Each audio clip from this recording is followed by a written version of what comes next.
Michael, well done. Back-to-back league wins for the first time since October, and it was Ports that said you wanted 6 points from Coventry Sphinx and Rugby, and you've got exactly that. Just give us your thoughts. Oh, over the moon.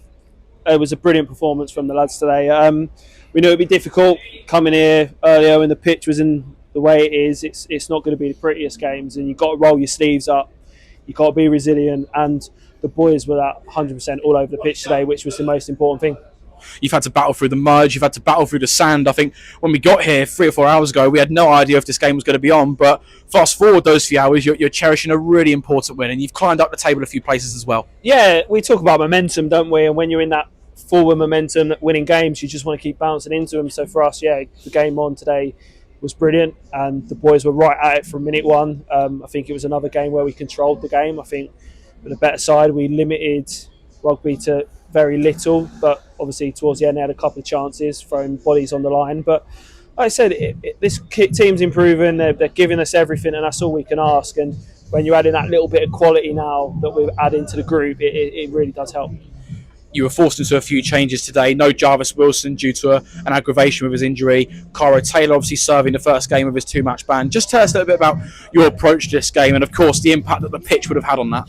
Yeah, for us, we're watching, like I said, we do our homework, and we watched a lot. I've spent evenings watching the last 3 games from Rugby, just going through them and how they like to play. And we see they're a team that want to get the ball down, play nice football. And for us, it was about compacting that middle of that park, making it hard for them to do that through their 8 and letting them play wide where they're probably not as strong as a group. And I said then when we nick the ball, we're a bit like Loughborough, we have to break with bravery and quality, and we did that at times. We had some half chances. But look, the pleasing thing for me, ex-defender, is we kept a clean sheet, and it's a foundation you build on, and it only takes 1 goal, however that may come, to win a game. And it speaks volumes about the strength and depth of your squad. The fact that you're able to bring on players like Ethan Johnson, like Blue McNeil, like Callum Ballinger. It's no coincidence that since you've had those players returning after injuries, holidays, whatever that might be, you look a different side. Yeah, 100%. And you've got to have that squad depth. And like I said, all the boys want to play, and we understand that. But different games have different personnel. I thought Marcel was brilliant in that role. But when you've got 1-0 up and you need to be really dogged, you bring Callum Ballinger on for his energy, his tenacious attitude, and I said EJ with the quality he possesses. And I said we lost David to a knock, but you bring Blue McNeil on and you still look solid and you don't look like conceding. So look, it's pleasing. That's what it is. It's a squad game. We've said that from minute one, and sometimes you might have to wait your turn on the bench and not be part of the 11. But when you get on, you come on, you do your job for the team, and you give us headaches, and that's what this group's doing. The first goal in this game was always going to be crucial. It ended up being decisive, and what a moment for your new signing, Nathan Burrows, at the Peter Bank, scoring a typical striker's goal. Yeah, that's the thing. Look, like I said, if we go back to the move itself, David getting on the ball, driving, taking some players on, nice pass to Webby on the overlap, and then it's a great ball in. If you're going to be critical with a big man, he should score the first header. But look, he's in the right area, and the ball comes back in, and he's there. It hits him, it goes in. So that's what you want. You want strikers that just snuff out opportunities and goals, and that's what he's about. And like I said, he's going to be a great addition for him. I said you come in with that reputation of being a goal scorer, so for him hitting the ground running was important. His confidence is now through the roof, and I said it's back-to-back wins, and you can see it now. The boys after, there's a different feel about the group, which is fantastic, and we're just bouncing into games full of energy. And you're starting to add some more firepower to that front line. You've had Nathan Burrows come in. That will, of course, take some of the pressure off the shoulders of Jamal Adams. You've got your MK Dons low knees who are contributing as well, and it's really exciting to watch. Yeah, 100%. And that's something myself have learned in the last few weeks recently. Is like I said, I'm asked a bit too much of certain players at times, and probably weren't getting the best out of them. But like I said, you help these players, you give them a bit of support. Like I said, players that want the ball, a bit of quality around them, and I said their true character show through. And like I said, Jamal was brilliant again. He was on the shoulder, he was working hard. The longer that game went on, him and Nath were really connecting, and it was really good to see. Marcel was brilliant. He's just a player that's excited to get on the ball, and he wants to get the ball, he wants to take people on and get delivery in the box. So I said you're adding at the top end, and like I said, you're keeping clean sheets at the other end, and that's the important thing. Up to 14th in the table, 12 points clear of the relegation zone now, and well, you've already surpassed your tally from last season as well. And I'm sure at the start of the season you'd have targeted that sort of mid-table finish. It looks like at the moment you're on course to go and do that. Yeah, that's the thing. Like I said, we knew where we was, and we just had to continue doing and believing what we're about, and we're doing that. And like I said, anyone knows it's not done yet. We were in the same position, 14 points behind, and we know that it can be done. So for us, we've got to keep that focus. We've got 12 big games coming up. We win a few more, then like you said, we should be okay. But for us, until that's mathematically clear, we take the same approach, go and win games, get points on the board. And like I said, we've got to continue looking forward. We've got to continue to see who we can catch rather than being caught.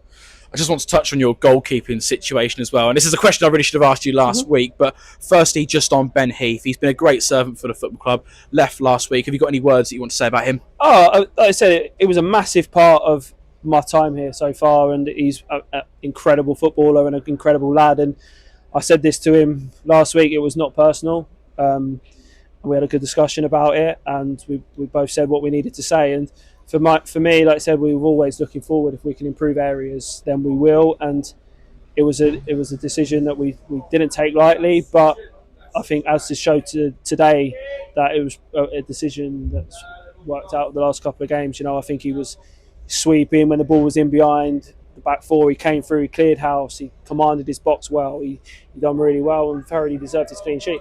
And just on your new man, Adam Harrison, he's coming with a bit of pedigree from the leagues above, and you can see why he's played at that level. Like today, for example, he's made a brilliant save on the stroke of half time. He saved that 1v1 towards the end, and they weren't the only saves he made. He's made some really crucial stops this afternoon. Yeah, 100%. And like I said, the pedigree that he's got and the fact that we've been able to get him in with this group, it speaks volumes, I think, of what this group can do and what people look from the outside at this group. So for us, like I said, we're always trying to improve, and we've done that in areas now. And said the last few performances have justified that. I think we've looked solid, we've looked commanding at both ends of the pitch. So for us now we've got to continue. We can't rest on our laurels. We go again next week. It's a tough game at Calcer away, where you've got to go on a 3G pitch. But look, when you're in form, you're playing well, it's always something you look forward to. And we've spoken about some of the individuals there. That's without mentioning David Adegbola, who was probably the best player on the pitch before he went off. Ryan Hughes as well, who looked really steady at the back once again today. But what was it that pleased you most about today's win? The resilience from the boys. Like I said, we touched on it at the start. The conditions out there weren't the greatest. You knew it was going to have to be a dogged performance, work hard, and they did that. They rolled every player that came on that pitch, rolled up their sleeves, and we wanted to work for each other. And we talk about team spirit in there. It's us against the world, and they showed that. And they got together as a tight group. They battled. When one lad missed it, his mate was there to help him out, and that's what you need when you're in tough times. You need to stick together, and we've done that. And like I said, we're reaping the rewards from that at the moment. And just on David Adegbola, he was forced off in the second half. Have you got an update on him? Just a knock. Yeah, just a knock, thankfully. He took a hefty challenge early in the second half. So, like I said, we have to be careful. We don't want to lose players long term when we've just got so many back. So for us, we've got a week now, 3 weeks, to make sure that they recover right, get them all back on the pitch Tuesday, Thursday in training, and as I said, put a plan ready for next week.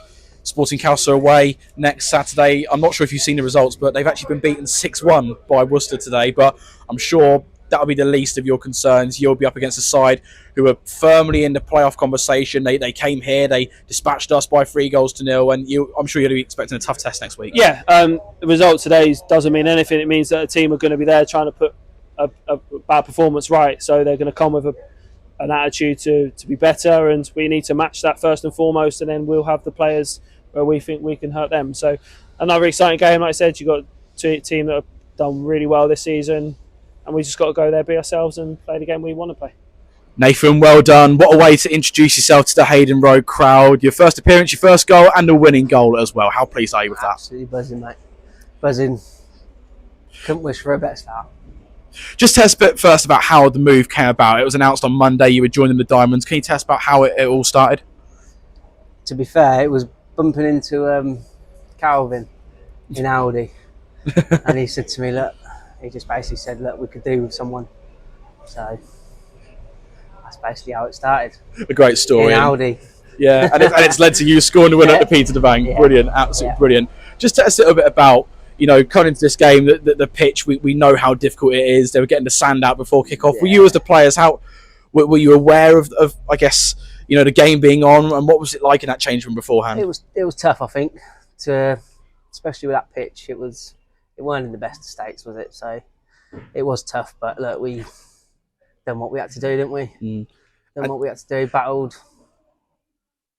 And tell us a little bit about your role as part of that front two with Jamal Adams as well. So Jamal, great player to be fair, coming in with him. I think we're both quite similar players, where we like to come in, hold the ball up, but I thought we worked well together. I thought we done really well.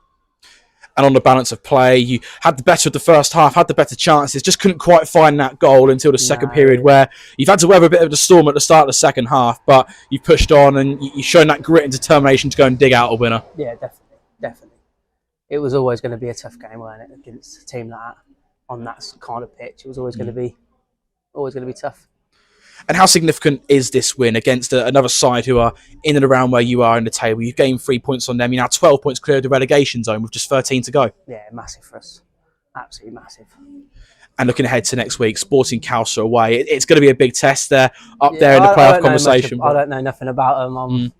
I'm coming in. I don't really know anything about any of the teams, so I've just got to come in and just take it. Could that help you in many ways? Because you're new to the league, you're new to some of the teams. I don't know what I'm coming up against, but I think we'll be fine. And I suppose on the flip side, they've got to learn about you and how to deal with you as well. Yeah, definitely. Well, thanks for your time. Well done today. We'll see you next week. Cheers, mate. Thank you. I don't need love.